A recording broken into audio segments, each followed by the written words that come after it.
It's interesting. Today I went out uh, past Loudoun County, and while there still was some smog in the air, it was significantly better than around here.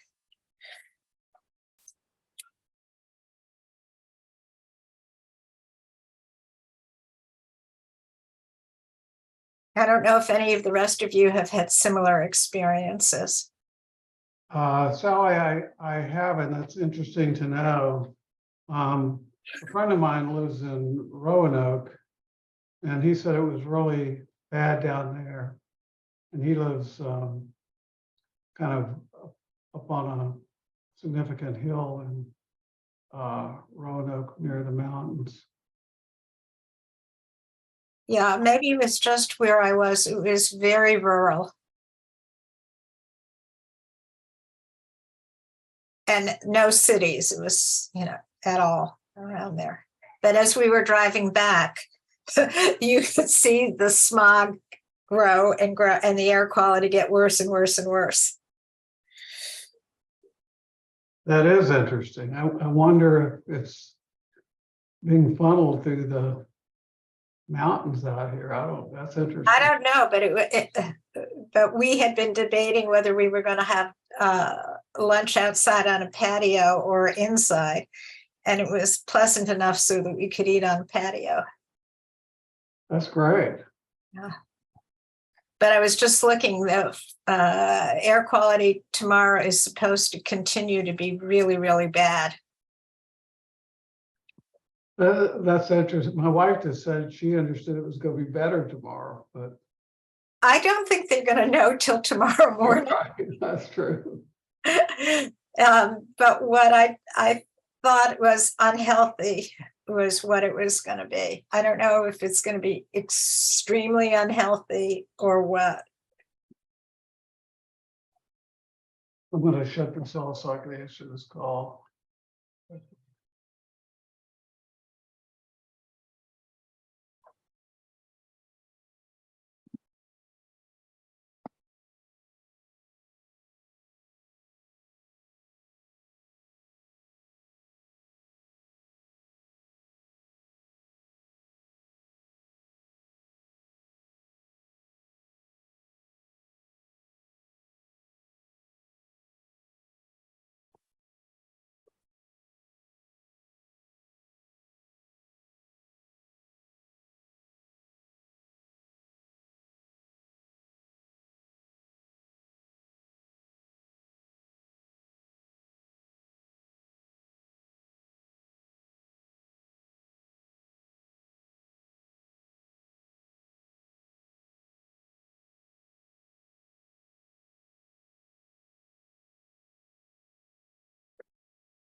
So Sally, you're saying we should go to Loudoun County if we want to get out of the smog. It was beyond Loudoun County. What's the next county? Fauquier County?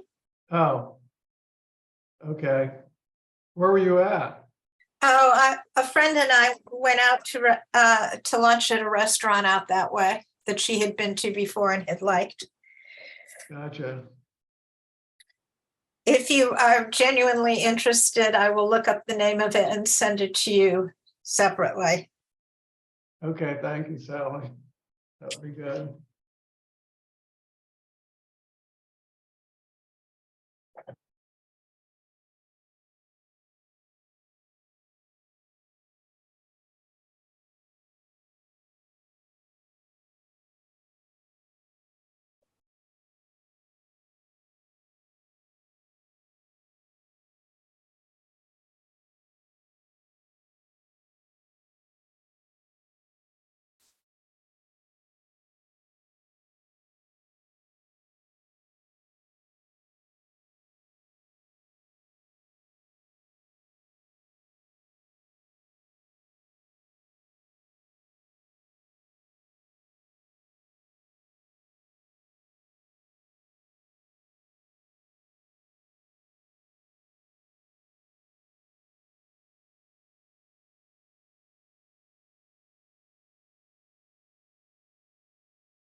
All right, we got about a minute till 7 o'clock, and we'll be getting started promptly at 7. So,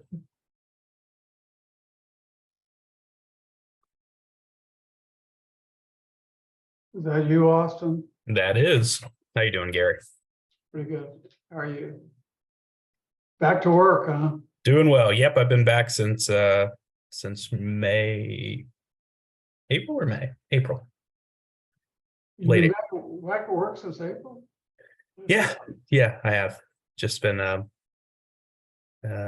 took 2 weeks off in June as well to Oh. cover. My wife had to go back to work, so yep. Gotcha. And what kind of baby did you have? We had a little girl. Congratulations. Thank you, thank you.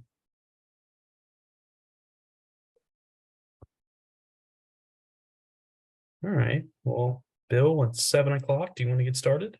Yes, okay. Thank you, Austin. Mhm. Thank you everyone for joining us tonight to provide an update on Park and Reimagine. We're about a 15 to 20-minute presentation. If you watched our meeting with the Planning Commission last week, it's very similar to that presentation. After that, we'll have time to answer questions. So joining me tonight, you all know Austin Gastrow and Michael Davis. They'll be my co-leads. We know there was some issues earlier this week with the listserv that went out, one of our partner agencies related to the nonprofit and religious assemblies that had some incorrect link information. We've reached out to them to potentially set up a meeting directly with those groups that may relate to questions or concerns they have. Particularly religious assembly. We released a rate last year. It hasn't changed, and we have met with that group previously, but we'll work with them in the future if need be. So in case people don't know, to participate at the bottom of your corner is a reaction slide. Just push the button to raise your hand. We'll call on you. Otherwise, you can drop a question in the chat, and Austin will call you on that. So you can see our timeline. We've been working on this with the joint meeting. It was really a kickoff with the Planning Commission and Board in October 2021. Throughout the process, we've held multiple different ways to engage the community, and that really has helped us inform the project. We've had over 100 different meetings. 18 of those were town halls like this, our open houses. We met with our Board of Supervisors on 4 separate occasions, our Planning Commission on 5 separate occasions. We met with various board advisory committees, neighborhood, community groups, some industry groups, other county agencies, of course, our project work group. We have some people here tonight, different municipalities, as well as, we said individual board and planning commission members. Last year, June, we released our rates for consideration. And with that, we provided footnotes to explain why we're making changes from the current rate to proposed rate. In November of last year, we released the entirety of our draft text for Article 6, as well as a few other sections that related to that, and provided a detailed white paper explaining the changes that we were proposing. Based on additional comments from that document and outreach, we've made some updates both in February, March, and just most recently in June. Mike will touch on later. Our project webpage has all the information related to the draft text. Earlier this week, we did go to the board and they did reauthorize the amendment. We have set public hearings for the Planning Commission on July 26th and the board on September 26th. And if you go to the webpage, there already are links on there if you want to sign up for testifying. So you can see on the slide some of the challenges that we have seen with the project and some of the things we have done to reflect those challenges. We've developed it's a reactions button, Susan, on the bottom right-hand corner, sort of like a little smiley face. So if you see that, so she was asking a question about, ask questions. So as part of this project, we have provided, developed parking regulations using a tiered framework that aligns with the context of land uses in Fairfax County and uses a comprehensive plan as a basis for these tiers. Our proposal reflects an examination of parking requirements for all land uses and includes reasonable, right sizing, and simplification of most of these rates, many which have not been updated since 1988 and some as late as 1978. We've accomplished this by combining rates with similar impacts to permit uses to easily occupy the same space. One of the examples we like to use is we're proposing an office building rate similar to what we do shopping centers. So non-office users that occupy an office building will be able to use the same rate and move in and out of an office suite without having to do a parking tabulation. We have also proposing to make our commercial revitalization district parking reductions a by right process, which will help encourage redevelopment of those areas. We have sought ways for more flexibility and designing parking and provide for options addressing both environmental and safety concerns. We are proposing a requirement for pedestrian routes and parking lots, and we also have an option to allow for reduction in parking to help retrofit existing parking lots and add additional landscaping. Throughout the project, we've heard a lot of comments and both support and concerns. And we feel that some of the concerns really fall on the 5 general themes. We do see that there is a net environmental benefit for not over requiring parking. Parking lots can have very significant impacts on heat island effect, stormwater management runoff, and generally do not create a positive placemaking. We see the project as supporting the goals of CCAP and Resilient Fairfax. Not requiring unnecessary parking permits the sites to determine their parking needs. A development may park to the new minimums and have additional open space. Development also may see the need to park far above the requirements. In addition, for the first time, we are requiring in the zoning ordinance bicycle parking spaces to be required. We continue to evaluate these requirements to make sure they provide the right amount. There's been a lot of concern raised related to the ability for the director to approve adjustments. Austin will touch on this a little bit later on some of the notable changes that we made since February. As we said, many rates have been lowered, and there's been a lot of concern about the community about spillover parking. A lot of this concern has been related to residential parking. Again, staff believes the rates we are proposing are adequate, but recognizes that concern. So this can be a very complex issue. It's not always directly related to parking, to supplied parking. An example could be a multifamily building. Sometimes, require that a parking space is an additional charge in addition to the rent. They also may restrict the number of vehicles can be owned. This can cause people to park on adjacent streets. Department of Transportation is continuing to work on a separate project that we are coordinating with that manages on-street parking. We should not rely on private developments to build unnecessary and excessive parking that can degrade our communities and may not resolve a parking issue.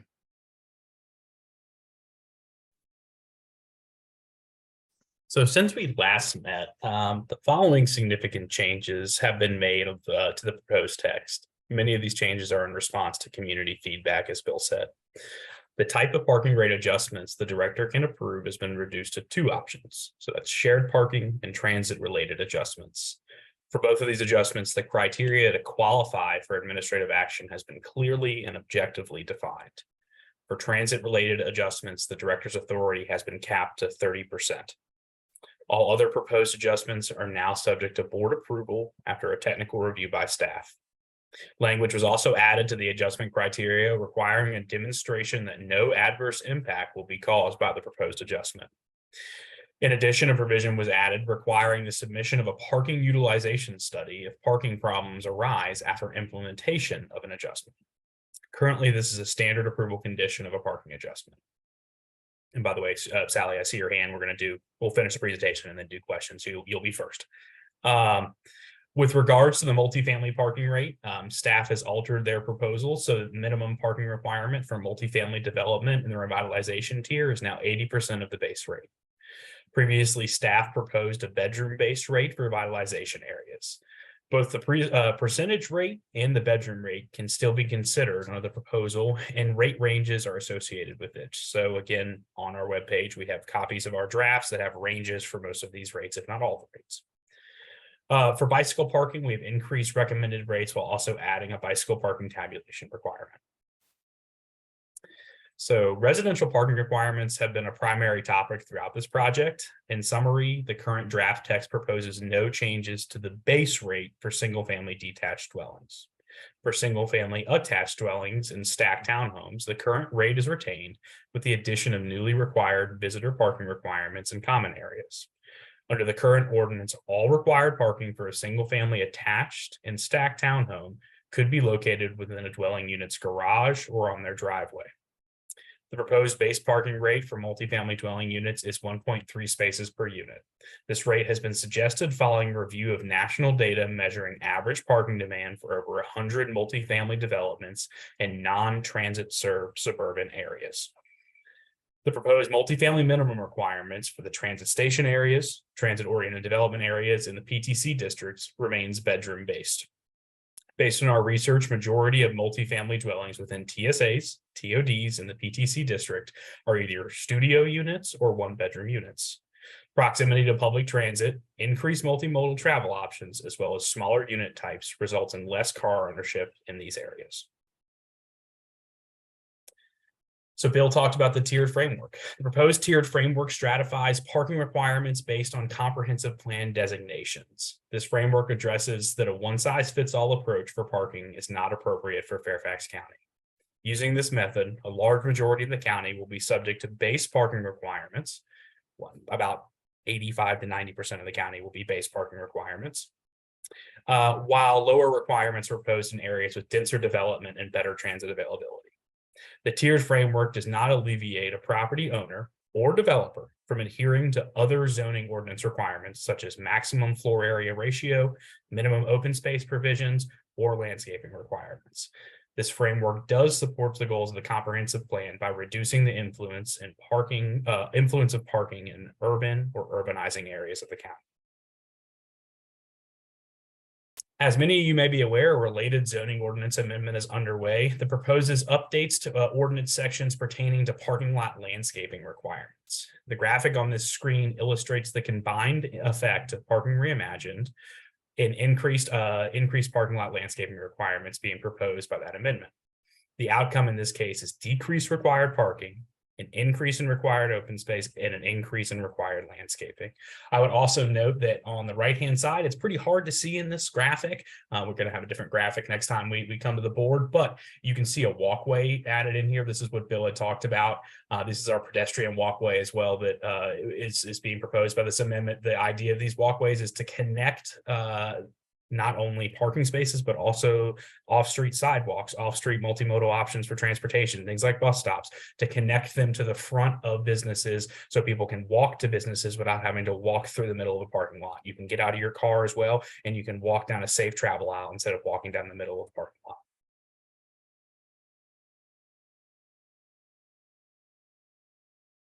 Right-sizing parking and the base rates and the tiered framework is an important evolutionary step for the county. Flexibility is necessary to allow proposed uses to meet a realistic parking need for their operation. This may require less parking, but it could also result in more parking than expected. Experience with other municipalities who have lowered or eliminated minimum parking requirements has shown that when given the choice, most developers have chosen to provide parking. This parking has, in many cases, been less than the originally required parking, but frequently more than the minimum requirement. Our experience in Tyson's is similar. Since 2011, some uses have had minimum parking requirements eliminated, others reduced significantly, yet developers have chosen to provide parking even when no parking is required and constructed parking above minimum requirements. Adjusting parking requirements creates incentives for better project design and innovative approaches for land development. In today's county experience, it is literally the difference between the Mosaic District and Fair Oaks Mall. It is rethinking development in terms of space for people rather than space for cars. Nationally and regionally, the relationship between parking and community values has gained prominence, and parking reform has been adopted or taken into consideration in large and small communities, as well as communities like ours, that offer a diverse and robust development pattern and economy. Reforming parking will only enhance these elements. Our proposals are modest and targeted. The greatest innovation is targeted to areas that will realize the greatest benefit from reduced minimum requirements. However, overall, both right-sizing and administrative modifications will reduce the burden of meeting a minimum parking requirement and other arcane and inflexible regulations on uses. This will increase economic opportunity. Our proposals will also help us meet many of the goals of One Fairfax and CCAP, which are key to our county's sustainability. just as a reminder, we do continue to have a project website. It's constantly updated with information about the project, including upcoming meetings. Our next big meeting on this project is with the Planning Commission on July 26th, where the public will be able to provide input and their perspectives at that meeting. As well, the information that's presented today will be posted on the county website for community review and comment. And at this time, we'll begin the feedback stage with this. Yeah, this so meeting tonight. first off, we have Sally had her hand up, then Donna, and then Sean. And it looks like Bill is addressing some of the comments in the chat right now. So Sally, the floor is yours if you'd like to unmute yourself. Thank you. I just want to focus in on the area of the authority of the Land Development Services Director to make adjustments, because there are several aspects, both of what was said and what was not said, that are just confusing me a little bit. I went back to look at the current zoning ordinance, which is dated sometime after ZMOD was approved. And as I read that ordinance, I only found one area that it appeared that there were parking reductions that could be authorized by the director, and that was shared parking. There might have been another one, but with respect to transit-related reductions, that was something that was designated for the Board of Supervisors. My first question is, and I've got several questions, I'll go quickly through them. Did I misread something? Did I miss something? Mike. And if so, please direct me to the appropriate place in the current regulation that I should be looking. Mike, would you like to address that comment or that question? Sure. The current ordinance allows shared parking options by the director. The current ordinance does not allow parking reductions for transit-related proposals. And so the new proposal for the ordinance does allow that as part of our proposal. And as part of that new authority for the director, it also comes with a great deal of milestones or items that need to be met in order for the director to be able to approve a reduction. Okay, thank you. Now, my second question, before I get into trying to really understand the practical consequences, is Bill, when you spoke, you said the adjustments must demonstrate no adverse impact on surrounding areas. And that is in fact something that under the shared parking adjustment authority in the current ZOA that is authorized to the director, that statement is there. But when I looked at the draft, that statement is not there in the context of the revised or the proposed amendment. Am I correct about that as well? Bill, maybe you and I talked about this, but I just want to confirm, since you. Well, again, when you look at the shared parking in the current ordinance and what's being proposed, they are very different. In the Yes, sense that the current ordinance really doesn't provide guidance to you, where the proposed ordinance has a very detailed chart. So it's a very objective standard for shared parking. It meets the criteria in the chart or does not. That's where the director's authority lies, is if they can meet the chart that's provided, and it's to double check that.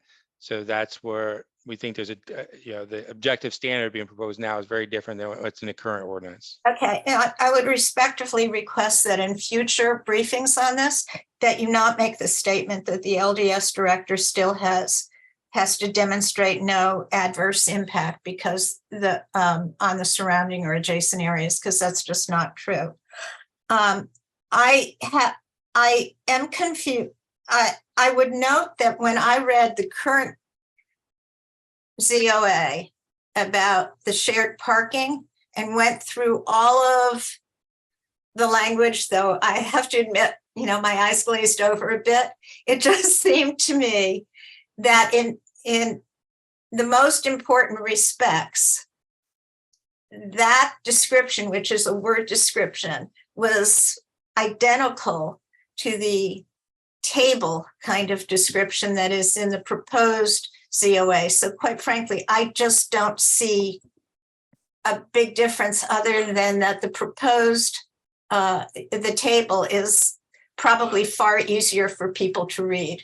But I don't think there's any material difference. And so that leaves me still scratching my head about why you deleted the adjustments must demonstrate no adverse impact.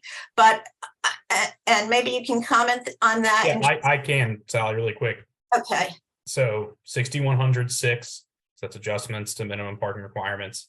Under general, so subparagraph A1B says the reduction will not affect the site or the adjacent area.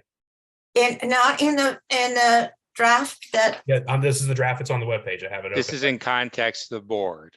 Okay. Only in the context of the board, but Correct. I'm asking for the context for the LDS director. Correct. It's As not we there. talked, the director has authority for reductions related to shared parking and transfer-related parking. The criteria that when he can make those reductions are provided in the draft text. They have very objective standards where no adverse impact to adjacent community is not an objective standard.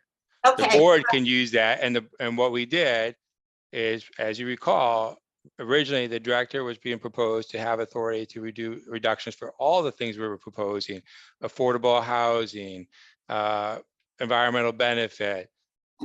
yeah, I get, Those don't have those objective standards. The standards are not as objective as shared parking or transfer related. So the ability for the director to approve adjustments, as was noted, is limited to those two very specific cases. okay, I get it. I understand. And I just wanted to clarify so that I understood where you guys were coming from. And as you know, I respectfully disagree with you about objectivity and taking into account the impact on surrounding neighborhoods. But that's neither here nor there right now, because we just have to agree to disagree. But my question is, can you give me one or two examples in a practical sense? For example, as in my email to you, Bill, and to Austin and to Michael, I'm having trouble wrapping my head around the whole idea of how what you term to be objective standards would apply in a situation where there's multifamily housing that you're describing as shared uses. Because I'm thinking, for example, of the West Falls Church development, which you now have in front of you, not in Michael's request to reduce parking. I think that's really a shared use thing. And there's also the Converge coming down the line, where they also have a proffer request statement that they reserve the right to come in and ask for a reduction from the rates. So can you help me understand better than I do right now the implications for either shared use or transit related for developments that have multifamily parking within them? That's my last question. Sure, I'll give a very try to be as simplistic as possible with the answer. I had put together some more information associated with the questions that you had to the work group, but I will give you the more simplistic answer if I can. So with a multifamily building and an office, let's just say that it's just those two uses on a particular site. The dynamic that occurs with those two uses is that an office building under normal operating conditions will have its peak demand for parking during the middle of the day. Whereas a residential building, a multifamily building, will have its peak demand in the night, overnight. So that provides an opportunity to take into consideration a better utilization of those spaces for those two uses. Instead of building the minimum required number of spaces for the office building and building the minimum number of required spaces for the multifamily building, there's an opportunity there to utilize that parking better, to be able to share that parking between the two uses so that there's enough parking available for the office during the day and enough parking for the multifamily at night, but you can have a lesser amount of parking supply because of the dynamics of those two uses. Thank you. And with regard to transit, the question that was raised about transit is for the transit parking reductions that we are designating as being able to be approved by the director, there are two scenarios. There's one that allows a 10% reduction in parking for sites that are not subject to the tiered framework and are not within 1,000 feet of a rail transit station. And by that, this limits consideration to sites that have a non-rail transit facility within 1,000 feet of their site or use. It's intended to modestly recognize and support transit option parking demand offsets in areas subject to baseline rates. These adjustments will primarily apply to sites or uses in roadway corridors that have bus transit service. The applicant will need to demonstrate and staff verify that the offsetting facilities are in place. And then the second scenario operates under the same criteria as the first one. However, the option allows an adjustment greater than 10%, but not more than 30% for director approval. The board can approve a higher percentage. Further, this adjustment allows for consideration of the site and uses in the tiered framework. In addition to demonstrating the criteria in scenario one, the applicant must meet 2 of 3 criteria outlined in the scenario. And all of this will need to be shown in the applicant's submittal by verification of the location of the facilities and proffered or otherwise verifiable commitments associated with the criteria. Thank you for explaining county staff position. Thank you so much, Sally. So next we've got Donna Jacobson, and then Sean, Susan, and Keith in that order. Donna, so the floor is yours. Okay, thank you very much. Can you hear me okay? We can.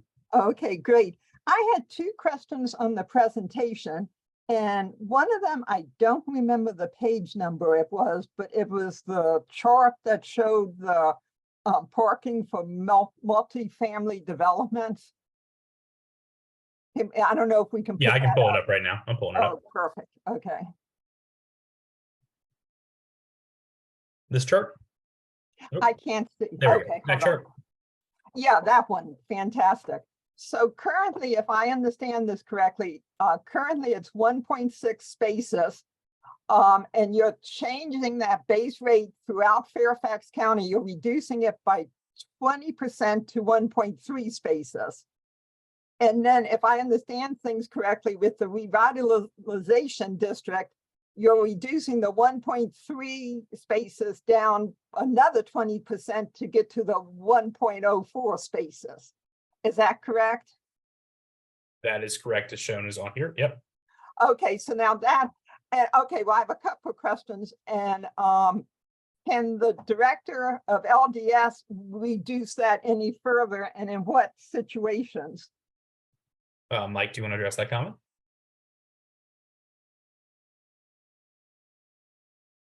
You there, Mike? I'm here. I'm sorry. I was taking some notes. So with that, in the revitalization area, as I just described, there is that possibility of a lower requirement being approved if they can demonstrate meeting the criteria that is outlined in the draft ordinance. So the base rate applies as the 1.04. But for example, if there is an adequate amount of transit available at a particular site, and this can be clearly demonstrated, then an additional reduction is possible. So there are potential adjustments within the tiered framework that can be available. Okay, so now the 1.04 spaces, in the revitalization district is actually a 35% decrease from the original 1.6 spaces. And then like what you said with the transit reduction, let's say if the director reduces it, I think he can reduce it up to another 30%. That brings it down to 0.72 spaces per unit, which is a 55% reduction from the original 1.6 spaces in the revitalization district. Do you have any type of analysis or data to support this much of a decrease in parking for the revitalization districts? And especially, I'm in the Annandale revitalization district. Well, one of the things that we've been talking about with the project is the relationship of density and parking, in the sense that if you have a higher density area that has more options for multimodalism and so forth, then the parking demand in those areas is less than in a generally suburban area that doesn't have multimodal options or higher density development or compact development. And one of the things we've been talking about with revitalization in particular is, we've aligned our project with the tiered framework, particularly with the planning goals for these areas in the county, for the higher density areas in the county. So from that perspective, we've been looking at encouraging growth in those areas and providing more flexibility within those areas with regard to parking, so that these other development options that are in the plan can be executed, in addition to the number of other recommendations in the plan with regard to environmental and placemaking and those types of things. So we have data from information, national information, as well as local information that demonstrates that in these higher density areas, there's less demand for parking, there's less vehicle ownership. And as was pointed out in the discussion earlier, a lot of the new construction we're seeing in these higher density areas for multifamily are studios, 1-bedrooms, and 2-bedroom apartments, which for people who live in particularly studios and 1-bedroom apartments, that car ownership is going to be lower because, it's usually one person in a 1-bedroom, maybe it's a couple. And if there are other options out there for people to use besides vehicles, such as Ubering or, walking to the grocery store and those types of things, that mutes the need for having multiple vehicles if you are living in a studio or 1-bedroom apartment. So that it's a combination, in looking at these areas in the tiered framework, it's a combination of some data that we have, as well as, thinking about what we want these places to look like in the future and with future development of these areas. And I will say something too to add on there, Mike. I'm not going to say that it can't happen, but it is extremely unlikely that a multifamily development will come in and by right develop. So what I mean there is that in these development areas, most of these multifamily developments, a new multifamily development is going to be subject to an entitlement process. So special exception, a rezoning, some sort of proper condition amendment. So it just adds another layer of scrutiny, another layer of review onto those types of applications. It's very rare that we see by right multifamily developments come in and like an R16 or an R30 or something like that. So again, most of these will require public hearings. Yeah, I'm just concerned. I can't speak to all the revitalization districts, but I'm concerned about the Annandale one because it is more suburban in nature. It is more spread out. We don't have a mass transit station, and it's not a walkable community. So I think we've talked about this before, and I just want to bring that up once again. Moving on to my second question, it was on page 8 of your presentation. And here, with the green spaces in the reduced parking area, that is if the building remains the same size. The developer does have a chance to build out to the required floor in this situation, correct? Yeah, I mean, again, you could design this building, this parking lot 100 different ways. This is just an example. In this particular case, this is not a site that's maxed out for FAR. We looked at it, you know, a C2, C2 district, which allow 0.5 FAR. So this is not maxed out. So this could be a situation that on scenario 1, it may be difficult to add additional buildings because there's not a lot of extra space for leftover parking. Or an option scenario 2 is certainly you could build potentially a larger building. I think it's about another 25,000 square feet. You'd have to provide additional parking. Even if you add the additional parking for the additional building, it's still going to be required less parking and potentially more open space in the scenario 1. Mhm. But as I said, you could design this 100 different ways. But the green spaces are not required at this point in time. 30% open space in this particular zoning district is the requirement. So if someone develops in a C2 district, the maximum floor area ratio they could obtain is a 0.5. The minimum open space they'd have to provide is a 0.5, 30%. That is, if someone could do more under the scenario 2, they're providing more open space. If they increase their building size, they'd have to increase the parking supply, and that obviously would decrease the open space. They could never go below 30%. However, I will say the importance of this as well is the notation that we have also a couple other graphics, but this is showing, taking into account what the landscaping amendment is proposing, which is a 10% landscaping requirement in this case. And so that's why you do see the increase in overall tree canopy on site. Okay, thank you.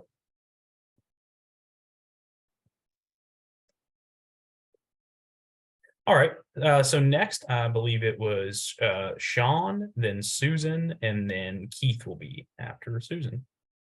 Great, thank you. I really don't have any questions, and my comments will be kept to about 3 minutes. So I have 4 different areas. So thank you for the opportunity to comment on the changes to the zoning ordinance for off-street parking and loading called Parking Reimagined.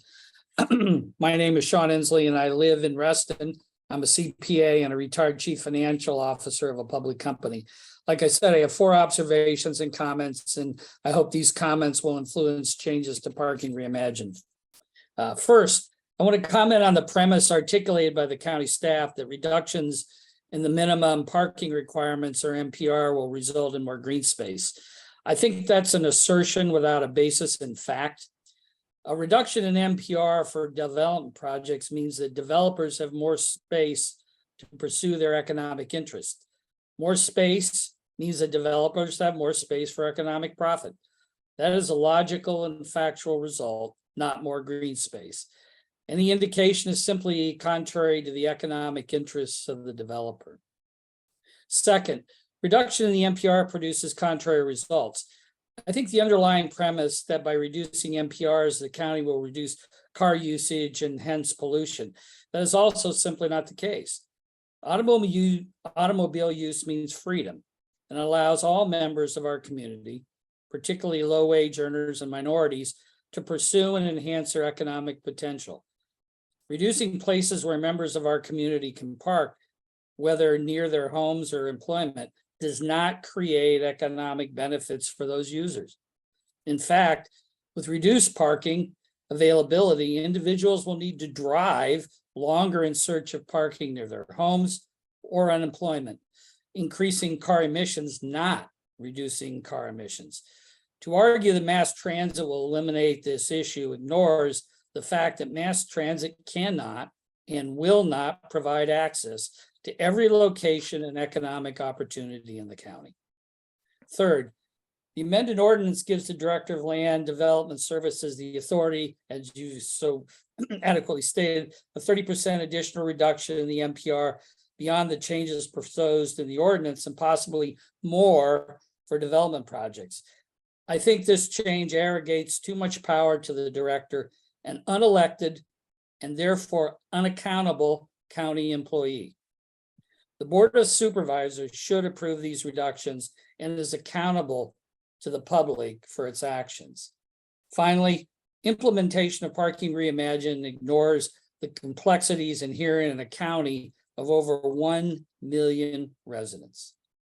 What might be beneficial in Tyson's might be disruptive in McLean, McLean to Vienna, Vienna to Reston, and Reston to Herndon, and vice versa. The change proposed should be outlined section by section in the county and not specific and is not specific enough. To ascertain the impact of such changes across the county, I think a phased approach is warranted. Thank you for the opportunity to present my comments. And as I said, I really didn't have any other questions and just hope you'll take these down for consideration in the future. Thank you. Thank you for your comments, Sean. Susan, you're up next. You're on mute, Susan. I'm so sorry. The prior speaker, I think, has articulated effectively a lot of the concerns we've had all along with this project. But I'm going to address something that I think is a little bit more narrow, and that is the presentation of information to the public, the Planning Commission, and the Board of Supervisors. I think that you will persuade people by being more candid and honest about impacts rather than trying to produce partial or misleading information.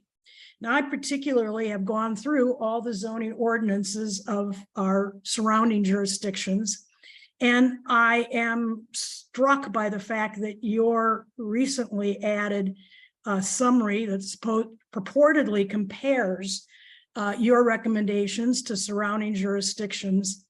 What it does, and I'm afraid it eliminates a very salient fact. It doesn't do enough to simply say, here's a number. What you have to do is say what that number, what that reduction relates to. In all cases, every last surrounding jurisdiction, the reduction of parking that must be provided by the developer closely correlates to a defined geographic distance from a metro rail station. This is not at all comparable to your proposed tiered structure. I think you should be candid when you talk about surrounding jurisdictions and admit that what is being advocated by the staff in the proposed amendments is a radical departure from all surrounding communities. And I will be able to produce a chart, which I will share with the Planning Commission and Board of Supervisors, which details and cites the relevant provisions of the other regulations. I do not know whether this was a deficiency in your consultant report. There are certainly a lot of things wrong with your consultant's reports and input, or whether this is an example that was produced lately to try to, in my view, not candidly address communities' concerns. As other speakers, Donna has noted, Annandale has no transit to speak of, and there's no metro rail station. And it really is a travesty to make proposals based on some national trend, and it doesn't correlate with the reality on the ground at the present and for the foreseeable future. That's my comment, my observation. I'd like to also explore the chart that you just produced, and it's the one with the parking lot example on it.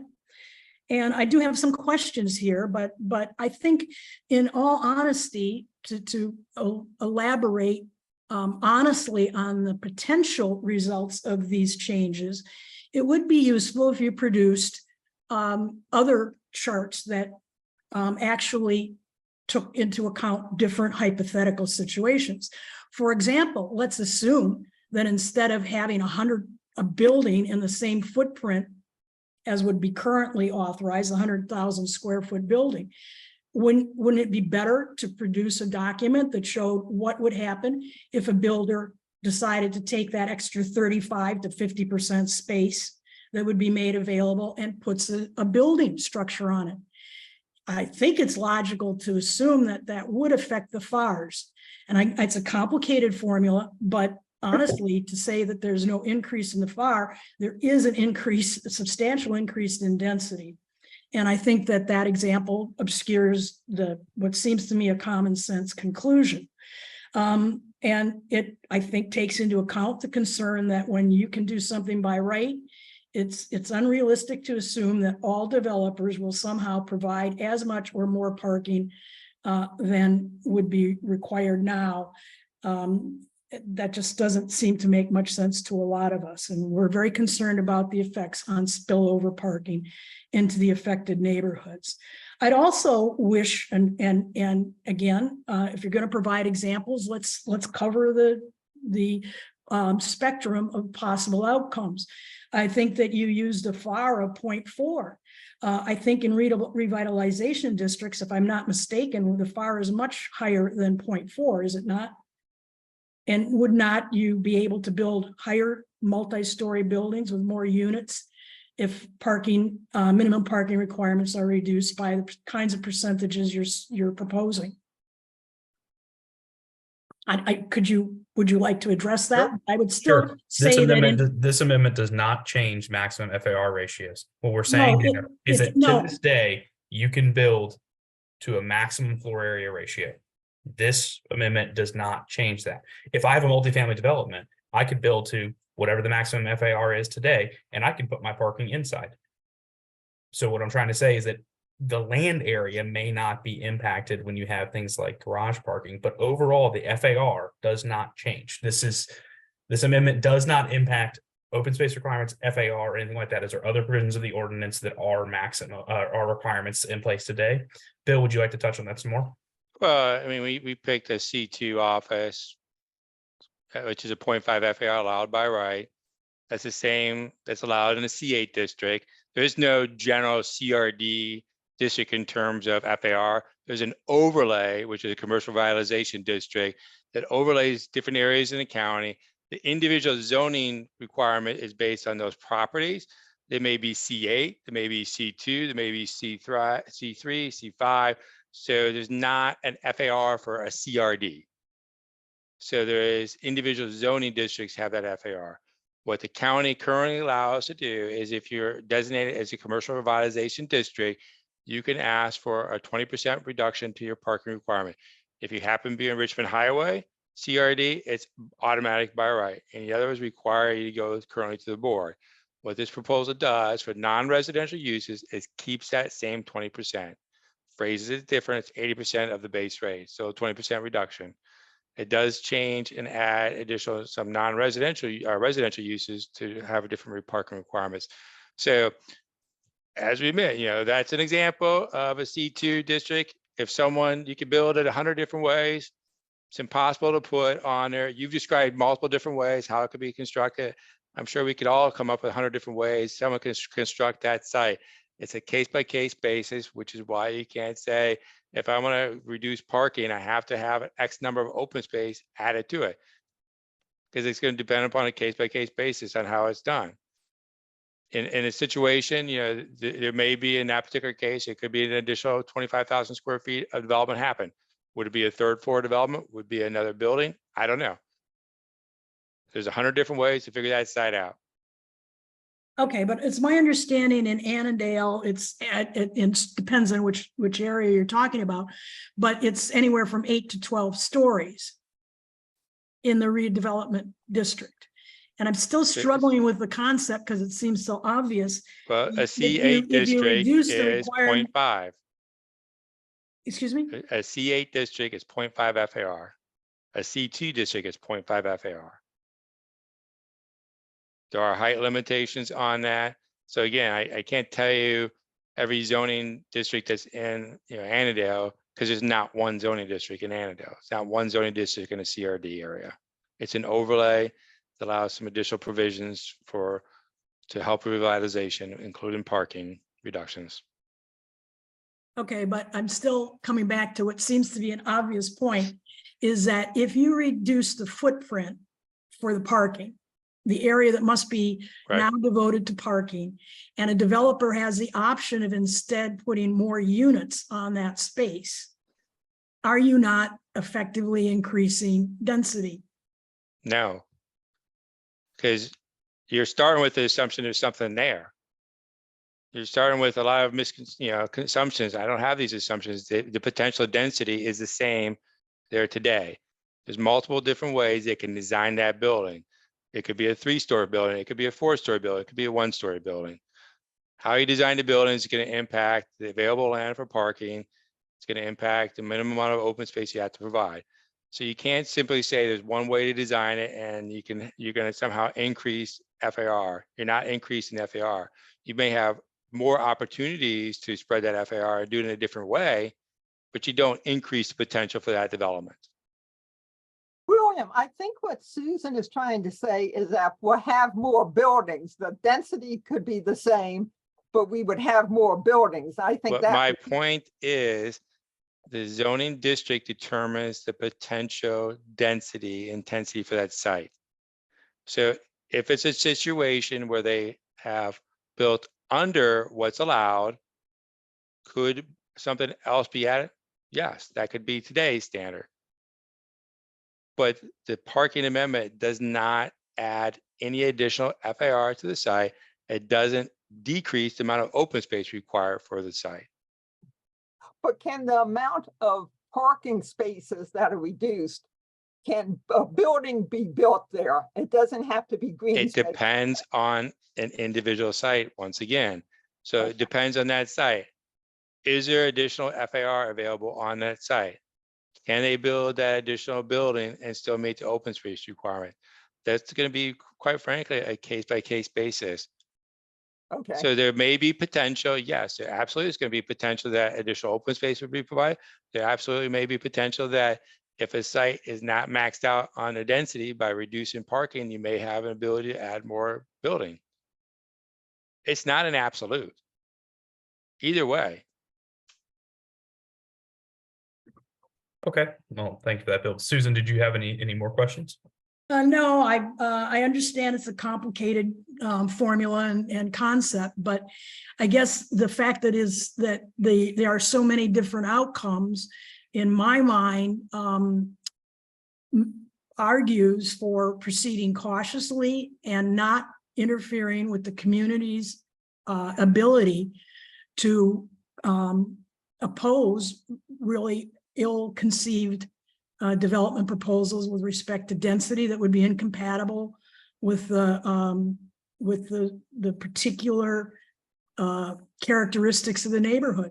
And I think the particular area in which some of us reside in Annandale just does not meet any of the assumptions underlying the drastic proposed reductions in minimum parking rates. I think that people want to and would support the notion of revitalization, but they don't understand that that necessarily carries with it a concomitant notion that somehow the density should be completely, that somehow areas should be high density. I think that may or may not be appropriate in certain areas. It's certainly not appropriate in areas that don't have transit first. And I think other communities in this area understand that you have to have high-speed rail services to in fact justify or cause people to think they can diminish their use of personal automobiles. All right, Susan, thank you so much for your comments. Keith, you're up next, then Amy, and then Diane. Hi, you guys can you hear me? Yes, we can. All right, so I'm here mostly to be a counter to all the voices you heard. I'll go ahead and say I also live in Annandale. And I'm about to make Donna really upset with what I'm going to say because I live in her development. So I would say that if you were to adopt the parking reimagined as it is tomorrow, I would be ecstatic. Okay, this is a great step in the right direction to making our county to being the best county to live in America. All right, so right now we are renters because my wife and I, who make $227,000 a year, cannot afford a home in this county. All right, we are priced out because of bad development. Parking minimums is absolutely one of them. All right, so right now we have to reduce parking minimums. I'll also tell you, actually, there's plenty of great public transit in Annandale. It's just not rail. All right, but there are buses coming up and down Little River constantly. There are buses that go up and down Route 50 constantly. All right, Braddock Road, same deal. So there's plenty of public transit in Annandale. It's just not rail. Also, the main thing I would just say is that, of course, it's not perfect, but we can't let the perfect be the enemy of the good. All right, we have to be able to treat our county as the dense urban environment that it is. We have a higher density than Indianapolis and Houston. We are effectively a city. We need to treat it as such, and we need to stop pretending that we're a sleepy suburban town. All right, because that is going to drive out lifelong residents and county employees here, like me, who can't afford to live here. So we need to do everything we can to increase infill. And if we want to commit to any of our pollution and environmental goals, we need more density. More density is a good thing. It is a good thing economically because parking lots collect zero tax revenue. In fact, parking lots cost us money because they have to pay, the business have to pay to put them in. Those costs get passed along to us. So we need to eliminate as many as possible. Like I said, it's not perfect. I actually would like to see it go further. I would like to see the elimination of parking minimums, absolutely, and just put in a bunch of maximums. That being said, I'm take what I can get, and this is absolutely a step in the right direction. That does bring me to really two questions I have. The first one is, so I know over in Arlington, they did change the zoning ordinances to get rid of R1 zoning. If the zoning were to change, so hopefully we get rid of R1 zoning here in Fairfax as well, but we'll see. If the zoning ordinances were to change, does that mean that you would change the parking requirements of new developments to match the new zoning ordinance? So is your question if a rezoning were to go in place?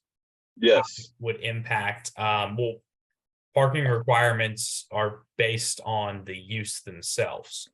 And so I think he's really getting into if the Fairfax County did something similar to Arlington, which Yes, that's what I'm allowed getting for accessory living units, multiple rentals within an existing dwelling to occupy. So I would say that that's a very different amendment we're proposing today. That if the board wanted to move that, that would be a significant outreach, and then certainly parking would be part of that discussion. But we're not anticipating as part of this requirement that this is not anticipating anything like that happening. So anytime we would amend something, particularly something like that, certainly parking would be part of that discussion.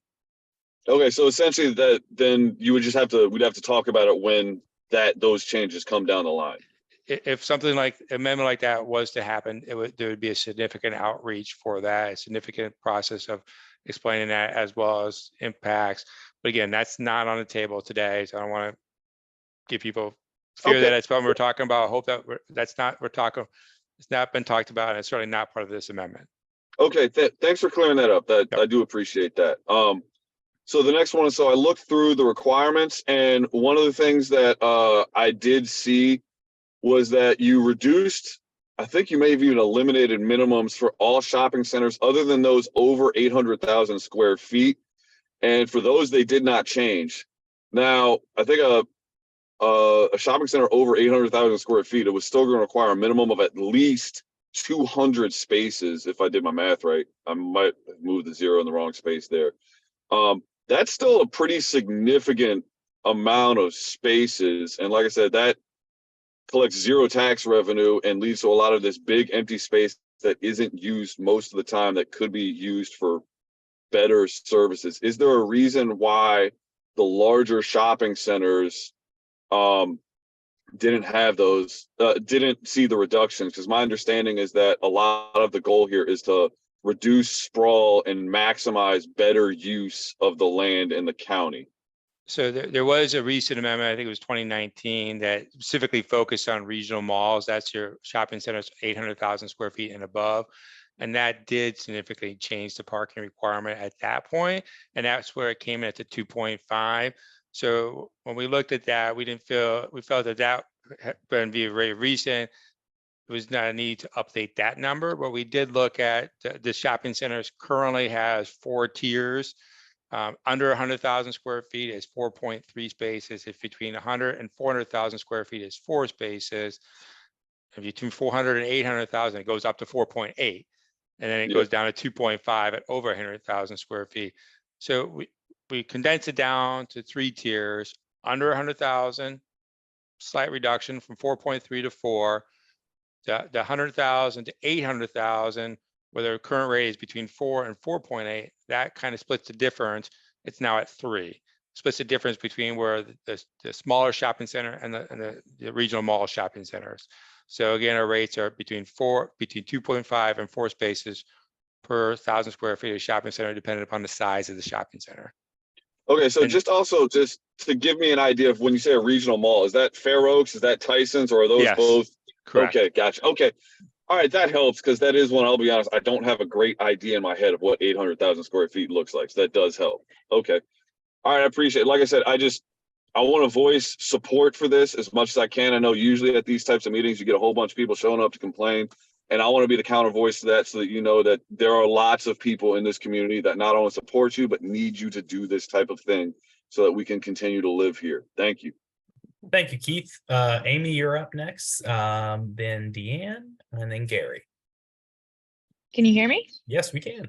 All right. Yours. Well, thank you all for this great presentation. I also am here to voice support for Parking Reimagined and the forward thinking that is demonstrated by the county for doing the hard work that it takes to update a parking ordinance. I have worked as a planner.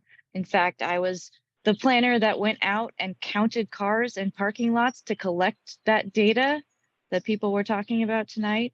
So I have personally collected that kind of data, and it's shocking sometimes when you realize how much parking we have throughout the country. I grew up in Fairfax County. I grew up on the western side of Fairfax County where I had to drive everywhere and there was no transit available to me. And so it changed the way I think about the world and where I want to live and how I want to live. And I think it's just fantastic that the county has made this decision. I work for EYA and we have maybe a little bit of quibbles about exactly where the ratios are, but we're excited about this direction and we're very supportive of the county and making this shift towards a better future. So thank you very much and keep doing the good work you're doing. Thank you, Amy. Deanne. Yes. Good evening. This is Dion. Can you guys hear me all right? Yes, we can. Yes. Yeah, no questions on my part, just a couple of comments. So I would like to also voice my support for the Parking Reimagined program. So just to address a couple of comments made to a couple of the previous speakers. So you are right. Places like Annandale and other places in Fairfax don't have very good mass transit. But my question is, why? And why can't we build mass transit? I mean, you have to start somewhere. So Rome wasn't built in a day. So time and time again, we've seen if you start a little bit with a little bit of infrastructure, give people a choice, an actual freedom to choose which mode of transportation they want to take, the mass transit will come along. And I do have to disagree with the gentleman from, I think it was Reston or Herndon, when he said cars are freedom. I disagree, especially for lower income families. They're not. They're actually quite a bit of a financial burden on not only lower income families, but also, I mean, on everyone, but especially lower income families. So AAA has estimated the average cost of vehicle ownership per year is $10,000. And that's that's a hefty price tag if you're making $50,000 a year. So those are all my comments. Thank you for hearing me out. Thank you so much. Gary, you're next, then Mustafa, Tammy, and Katie in that order. Gary, you're on mute.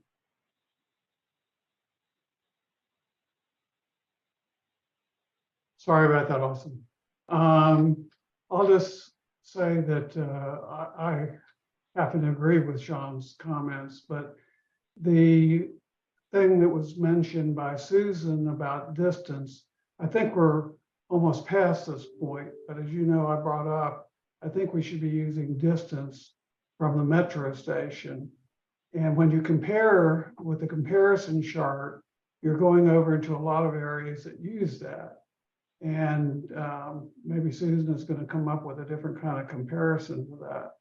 You end up with different kinds of comparisons than that is on that chart. I want people to understand that we've used zoning areas and other techniques rather than distance, which is used in a lot of the other jurisdictions. So I just wanted to make those kind of comments. I'm not going to take up time because I get to talk to you all about this periodically, and I won't go too much further than that. Thank you, Gary. Mustafa was next, unless there was a question you wanted answered there, Gary. No, I think, well, I will ask, is it too late to go back? It seems to me that you've gone past the point of going back to look at this in a different way. And kind of where are we at? I mean, I'll have to compliment you all on all the things you're doing here to analyze and go forward. But I think I'll have to disagree with, a lot more density for this county helps the county. I'm not sure that that's what I see. I've been here since 1951. And so moving from DC. And I think there are issues in the county that we need to address that keeps green, keeps the density at a reasonable level, which we're trying to do across the county, I think, and that's where we're trying to make the right kind of choices. So I'll leave it at that. Okay. Bill, did you want to respond? There's questions regarding further amendments to the proposed text. At this point, the text that we have, it has been posted on our webpage. It's what the board has authorized, move forward, and we're moving that forward to Planning Commission. Certainly at Planning Commission, we hear comments from district community comments, and we'll be waiting for any Planning Commission direction on revisions of text, if there would be any. All right, thank you there, Bill. Mustafa, you would be next. Hello. So I agree with Keith when he said that we need really to eliminate all parking minimums completely. And it's because like this area has always been a transit-oriented area. We used to have the Washington and Old Dominion Railroad like at the beginning of the century. And it's only like 22 years when Fairfax County didn't have any rapid transit. So this area should match I would say like a transit oriented area with like a lot of density and a lot of, and like should be designed with better pedestrian friendly roads and like a lot of amenities that are not like very car centric like it is right now.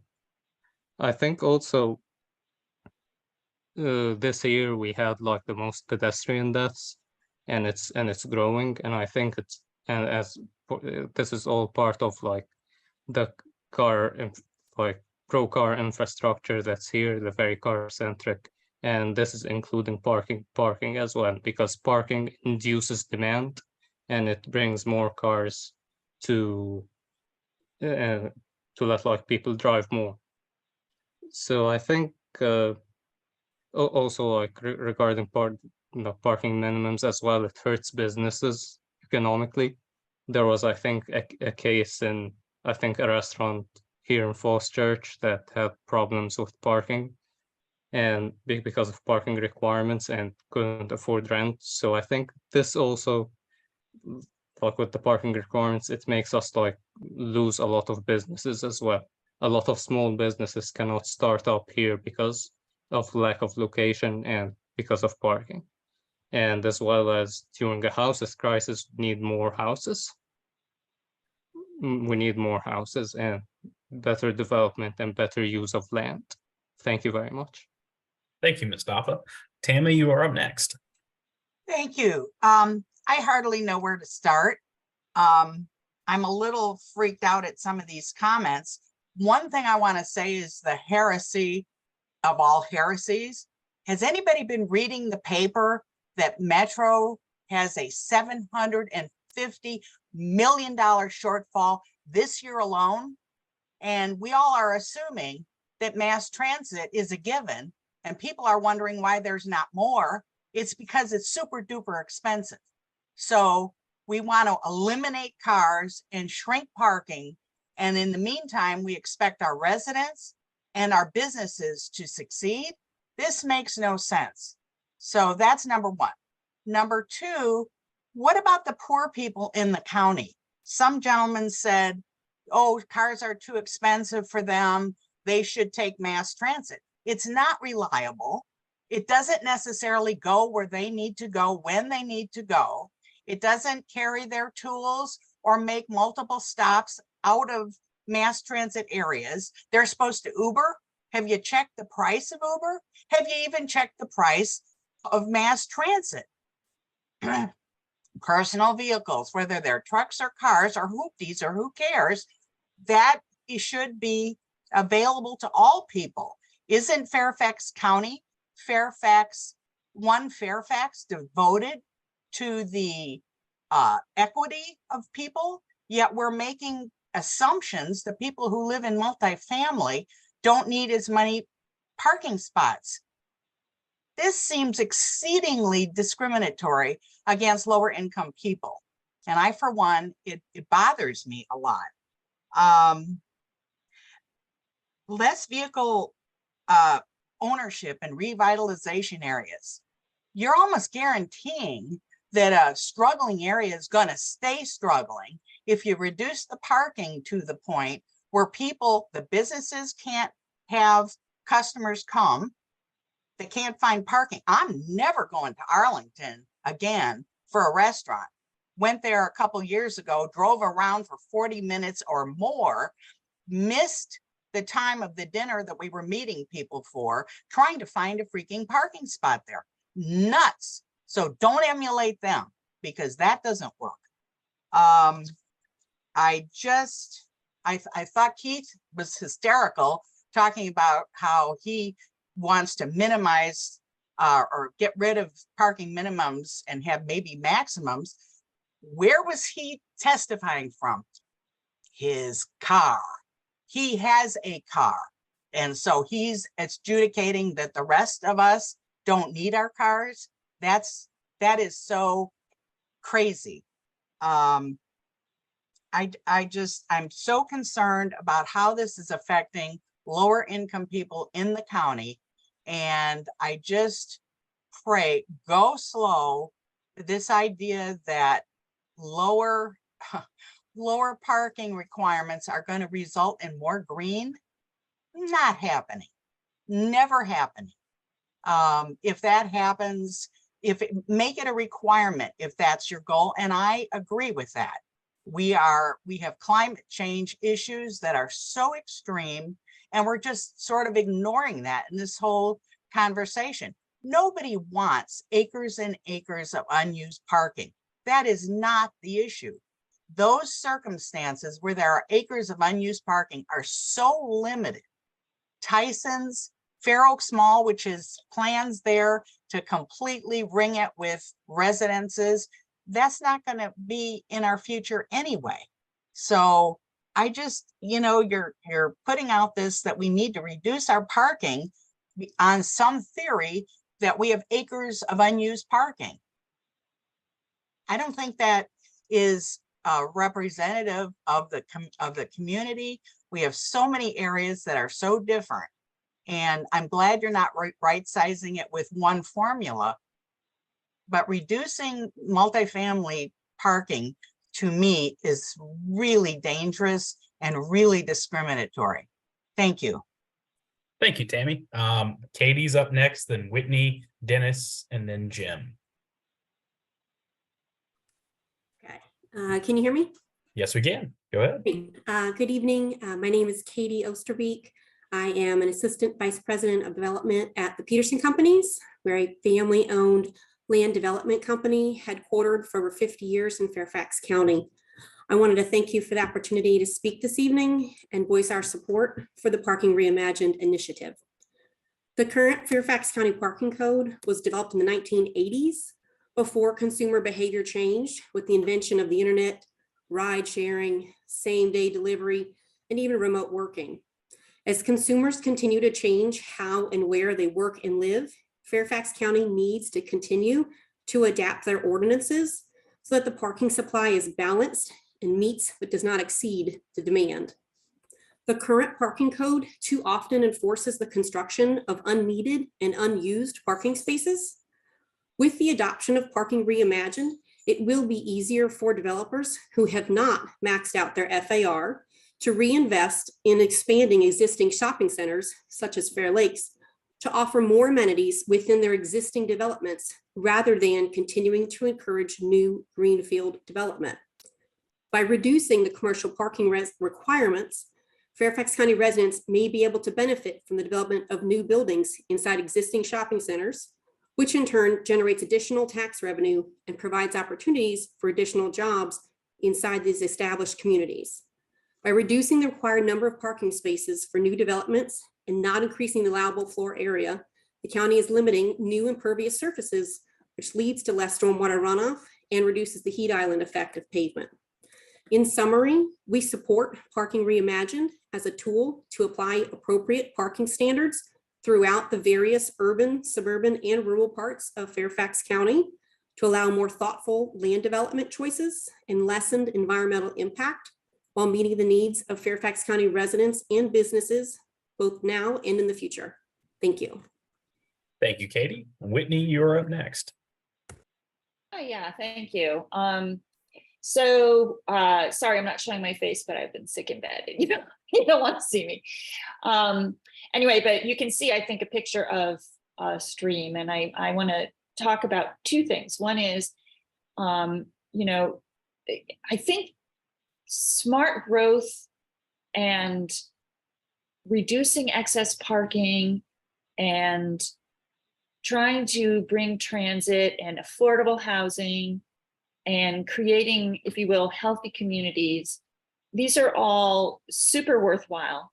I think what I struggle with, and I do all my volunteer work with watersheds, with the Friends of Homes Run and such, is understanding how something that's like a formula like you're coming up with can be used as a tool toward all these larger visions that the county has. I don't think there's anybody on this call who says, yay, extra acres of parking. And I don't think anybody on this call is like, yay, let's destroy the environment. I think it's probably, a chicken and egg issue of just finding where you start your overall vision and how you implement it on the ground level.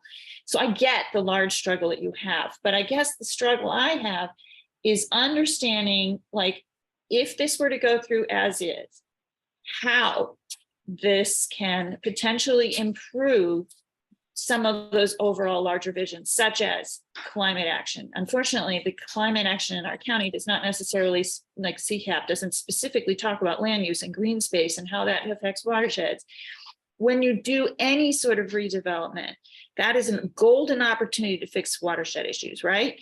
So it's not necessarily in and of itself a bad thing, but a lot of what happens in our county is, kind of like, tear down the trees first, then figure out what you're going to build there. It feels like that to the residents.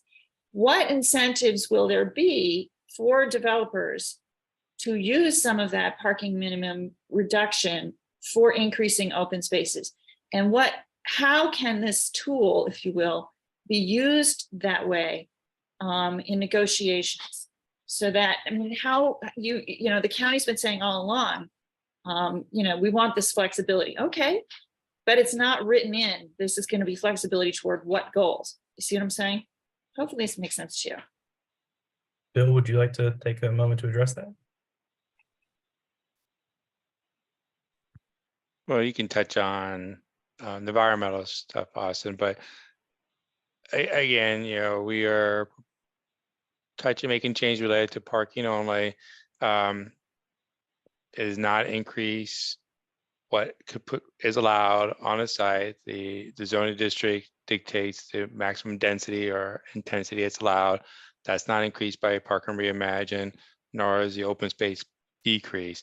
As we said before, you could design a site in many different ways. A site may decide. I just want to make clear, because I guess I didn't come across clearly. This is an opportunity.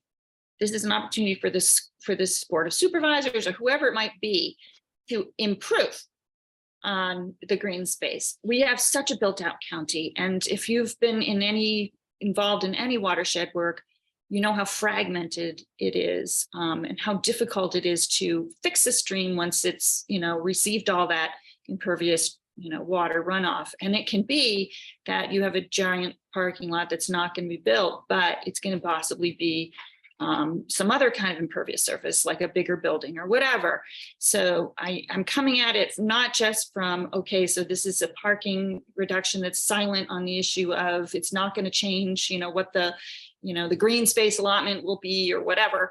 But I'm saying, what? This is a great opportunity to fit into that larger vision of how to improve the environment. How does this tie in? And how do you make it specific so that forever after the next generation knows this is why, this is one of the reasons why we need to do this. So in short, when it comes to how this will impact things like stream restoration and impact downstream, most of the sites that could be redeveloped, let's just use revitalization area. Let's use Richmond Highway Corridor as an example. Is that it's an area that has huge impacts into places like Doe Creek, et cetera.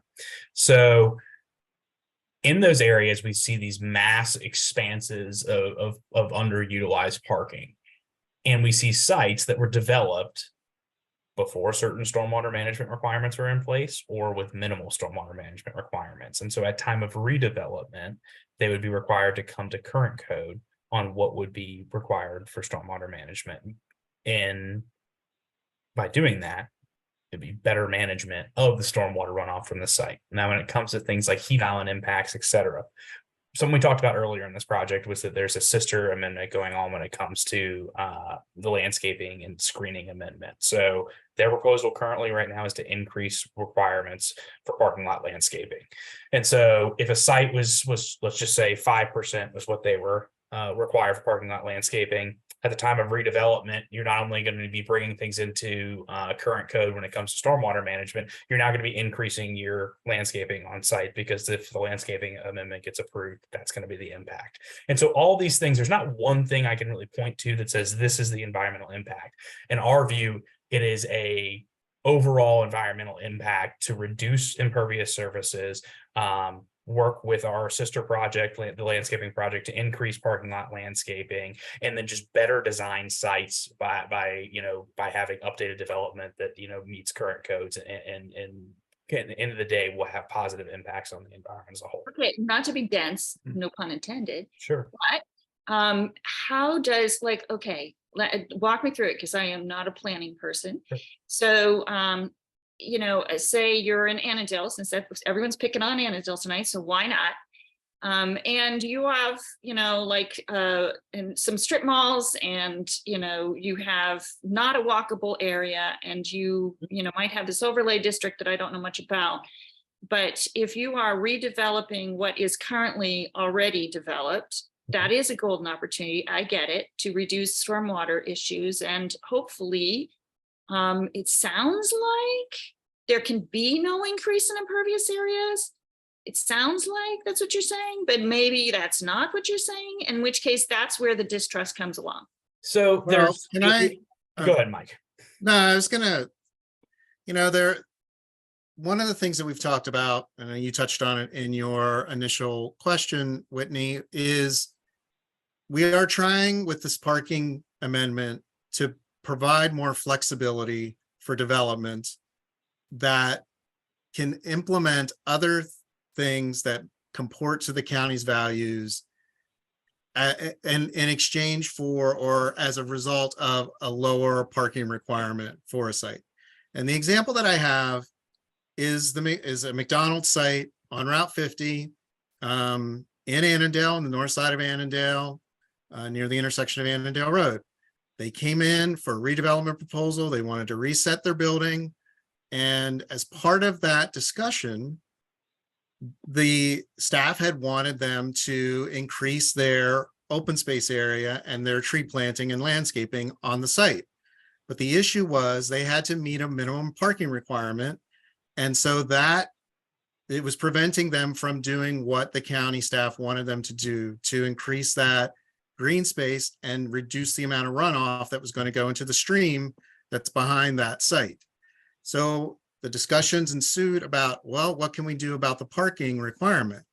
And in that regard, we were able to say, look, you can reduce the amount of parking spaces on this site and expand that green area. You can take away some of that impervious pavement that's there today and replace it with green. I realize that a single McDonald's is a small example of being able to have an achievement like that, but those are the types of things that we are trying to inspire as part of what we're doing with parking.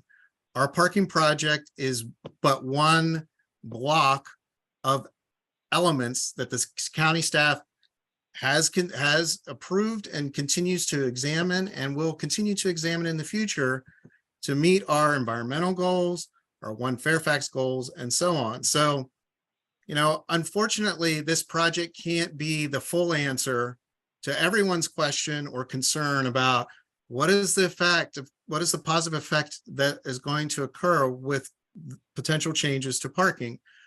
But it does provide the opportunity to make these incremental changes that provide a benefit to the county and to its residents. Thank you. And I would just say as one last suggestion is that it be tied to a statement of vision, and it be tied to that landscaping, you know, whatever you called it, twin, you know, proposal, so that people will get it. And also so that it's in codified that this is the intention, and that it's not about trying to get developers a free ride. And it's not just about, you know, because these are multifaceted issues. You can't ignore the fact that people are going to continue to be relying on cars for quite a while, and yet that isn't the future. We need to get past that. So it, you know, anyway, that's all, is to put it together with that larger vision. Thank you. Thank you so much, Whitney. Dennis, you're up next, and then Jim, you're after Dennis. Thank you very much. You know, the great thing about new technologies and Zoom is you can do meetings like this. The downside is you tend to get more and more meetings like this. And so I apologize. I had a previous Zoom that I was on. You know, listening in as I have, and the people who seem to be supporting this proposal, I'm struck. It reminds me of the people that tell you to eat your Brussels sprouts, you know, because it's good for you, and you need to do this. And the problem is that we're not Manhattan and we're not London. We're Fairfax, and we are a suburban county with urban islands in there, and you have to factor that in. You know, I have 3 now adult daughters who over the last 15 years have lived in 8 different apartment and townhouse communities. Every single one of them does not have enough parking, and people spend wasting hours and gas driving around looking for spaces and ending up parking a quarter mile away and walking in February. I mean, it's not right, and it shouldn't be that way. Cars are freedom, as I heard somebody mention, and there's no way they're going anywhere until we get AI, you know, driverless Zoom cars that are out there, Ubers and things. Look, the fact is, if you're going to look at parking reimagined, you need to look at all aspects of it. And that includes those areas where there is not enough parking presently, and we'll work with that. And to pick up on Whitney's point, which I think is an excellent one, I think you would find it a little more palatable if you simply said the default for every square foot that is changed here will be green space, not new development because we have plenty of that. We don't need more. We don't need to take away from people. We need to give things more to people. We don't want to make life more difficult for all of the folks, as Tammy mentioned, that require their own transportation to get around and do things. And we have more and more multifamily homes now where we have a need for parking because cars are not going anywhere for the next 30 or 40 years. So let's look at this as a holistic thing. If we need to, there may be spaces where we can do less parking, but I think there are spaces where we need more parking. And if you came with a balanced program, I think you'd have more support for it. So Bill and Austin, I thank you for everything you guys do. But as it stands now, all this does is take things away from people. Thank you, Dennis. Jim, if Dennis, you don't have any more comments or questions? Jim? No, I came in late, so I don't want to Okay. recover things. All right. Thank you. Jim, the floor is yours. Thank you. I see there's 1 minute left, and as always on a difficult subject, it seems that there's not enough time to cover it. I'd like to change the subject, and I have some other concerns and a question. I have tried to, through photographs, share with staff an existing problem. We have way too many loading space waivers and modifications already. And any further reduction in loading spaces makes it worse than it is now. Maybe staff disagrees with that, but there is a direct correlation between reduction of loading spaces and increased conflict with the users of the disabled spaces. That can't be avoided. It happens every week. I see it all the time, and I've tried to demonstrate that to staff. I see in the final version, or whatever the advertised version of the text is, advertised ranges between, I think, 5,000 and 25,000, depending on the scenario. But there's another paragraph about rounding off. And if I understand that language, and maybe I don't, it sounds like any fraction below 0.5 rounds down to 0, which, unless the building is a fairly large building, essentially renders the advertised range meaningless, because you will always be below 0.5 on the square footage. And I think you always then round down to 0, so that a small shopping center, for which like 100,000 square foot, I think, is the trigger, a use that's 25,000, a building that's 25,000 square feet isn't going to require any loading spaces at all. And my question is, or my concern is, that rounding down to 0 is awful, and that there needs to be some recognition that even a small use requires a loading space, or what will happen is the loading vehicles, the delivery trucks, park close to the door, and that's often blocking the disabled spaces from uses. For purposes of the Planning Commission's recommendation to the board, if they want to edit the paragraph about rounding, to say, no, there is some minimum requirement. No, you don't round down to 0 automatically unless you have a huge building. Can the Planning Commission modify that awful paragraph, or is it outside the scope of the advertising? We round down to 0. So to be clear, the rounding proposed for loading is normal rounding. So if it below 0.5, it rounds down. If you're 0.5 above, it rounds up. So that's today's ordinance. We kept that. So loading spaces is normal rounding. So it doesn't always round down to 0. If it requires 2.6 loading spaces, it rounds up to 3. If it requires 2.4, it rounds down to 2. So proposing normal rounding. if it's a situation that based upon the size of the building and whether rounding or not is involved, that no loading spaces are triggered, there is still a requirement of an adequate receiving facility to be provided. So there's always that. So a loading space, for everyone's clarified, is defined in the ordinance as a space that's 15 feet wide, 25 feet long. It's to accommodate semi-trailers, larger vehicles. What we are, so when you have that and you be based on if you're under the 5,000 square feet or rounding causes 0 loading spaces to be required, there still is a requirement of that adequate receiving facility.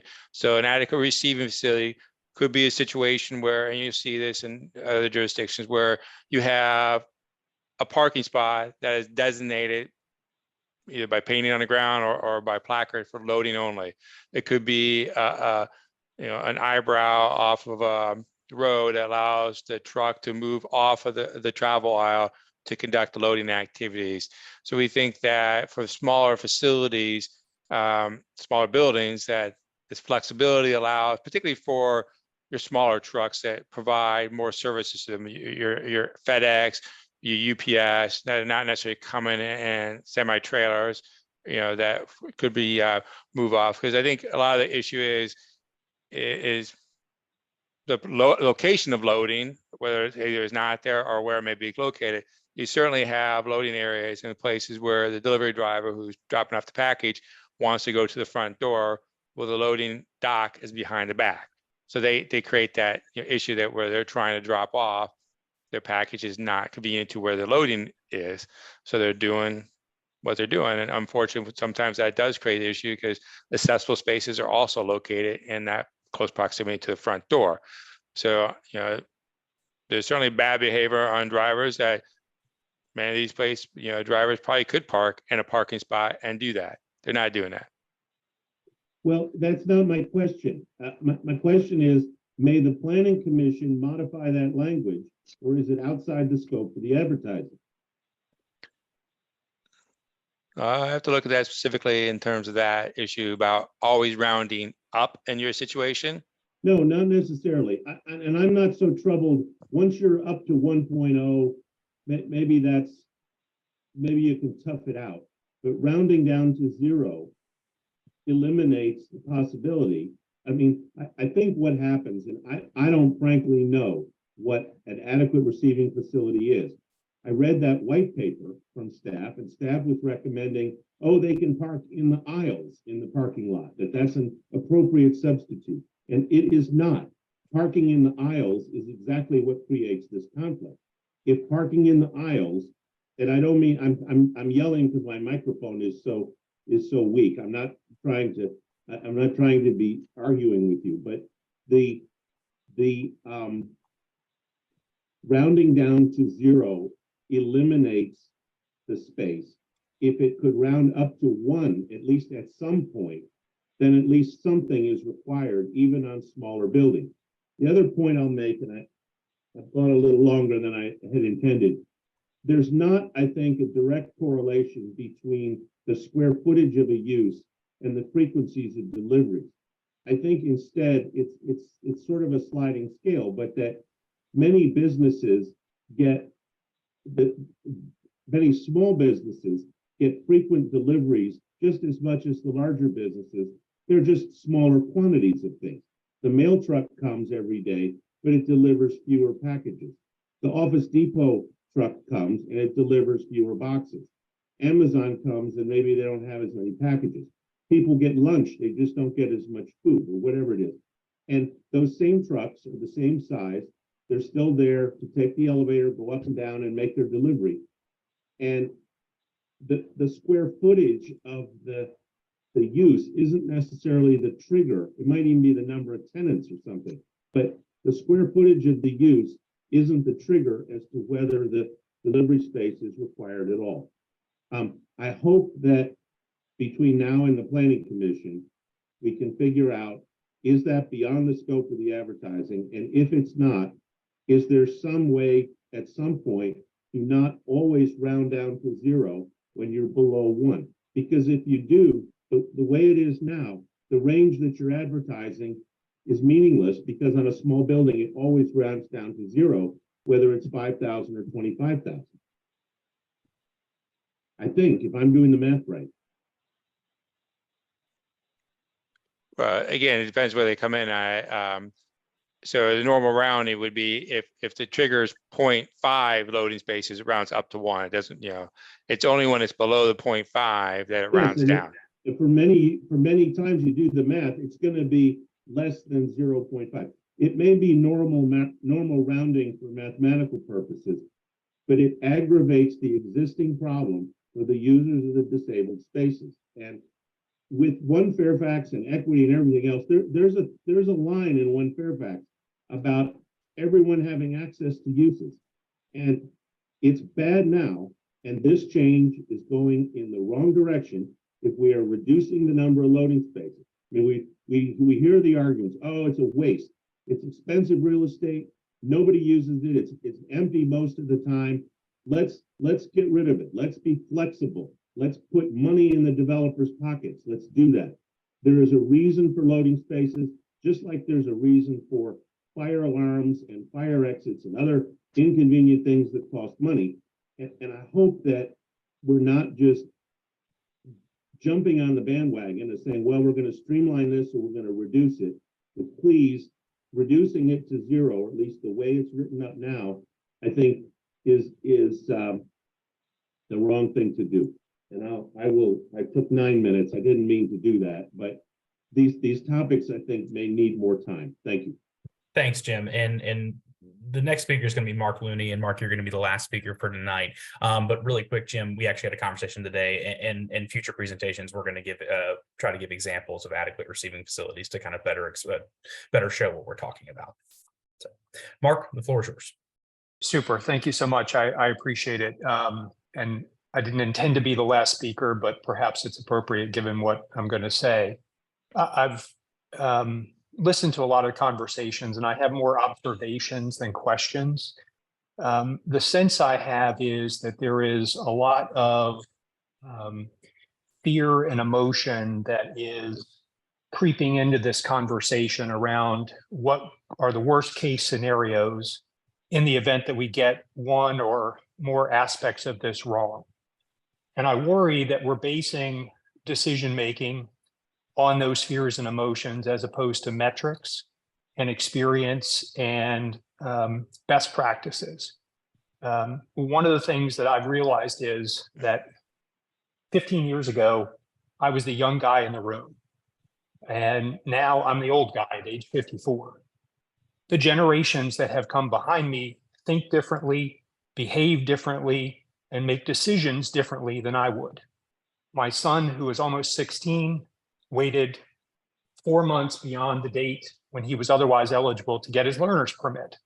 His friends who are 16 or 17 still have not gotten their driver's license. They think of the world differently. We have to understand that part of the reason we have seen reductions in the utilization of parking is because the generations that follow me, and perhaps follow many of you, don't behave the way we expect them to behave. And we need to acknowledge that the reason that the parking metrics and all of the studies show a lesser utilization of parking is because that generation behaves and thinks differently. And we shouldn't be planning for or contemplating parking based on our older generation fears and emotions about what the worst case scenario is. We wouldn't plan parking at a shopping mall based on December 23rd's demand. I remember 20 years ago, there was a restaurant that opened up in Bailey's Crossroads called Pollo Campero. It was just a chicken restaurant, but it was the first restaurant of that brand in the Eastern United States. And for the first 6 or 8 months that restaurant was open, there were 500 to 700 people waiting in line every single day to go get the chicken because it reminded them of their homeland. No parking code can deal with the fact that when a restaurant is popular and is in demand, the parking may be oversubscribed. At the same time, there are plenty of restaurants that have very few customers and empty parking lots. You have to base these decisions on averages and not what you fear to be the worst case scenario. I'll also note that with all due respect to the members of the Board of Supervisors, they are not the only ones with the requisite knowledge to make decisions about shared parking reductions and transit parking reductions. I'm aware of 2 different reductions that were approved by the board in the last 2 decades, where after the reduction was approved, there were still 30% surplus spaces available on any given day. I'm also aware of parking reductions that have been approved by the board where the reduction ended up being too great relative to the use and the location. So none of us are infallible in these decisions. And I trust that the engineers and those who are the parking experts at the county to evaluate these things are best equipped 90% of the time to get this right. And you have a provision in the ordinance for that remaining 10% that would go to the Board of Supervisors in circumstances where there could be bleed off effects into adjacent neighborhoods. But for the 90% of those reductions, I trust that the engineers of the county are going to get it right because they read the data and they read the journals and they go to the conferences that talk about these things and they develop and learn best practices. So I just want to acknowledge that there's a lot of good that is in this, and we need to think about it as not how we would live our lives as the 40 of us on this telephone, but how the next 40 years of generations that come behind us are going to implement these things. Thanks. Thank you so much, Mark. So like I said, Mark was the last speaker. We're going to wrap it up here tonight, but I have dropped in the chat earlier, I'll drop it in again, a link to the Parking Reimagined webpage. This webpage includes our draft text. It includes pretty much everything we've done so far over the last 2 years when it comes to Parking Reimagined. It also includes a list of upcoming meetings. The next meeting that we have is going to be on July 26th at 7:30, and that is the Planning Commission public hearing at the Fairfax County Government Center in the Board Auditorium. Our webpage does have that under the community engagement section, as well as links to how to watch it online and sign up to give testimony. So again, I want to thank everyone for their time tonight, and also all the perspectives that we were able to receive tonight. So thank you so much. And with that, everyone have a good night. Thank you. Thank you very much.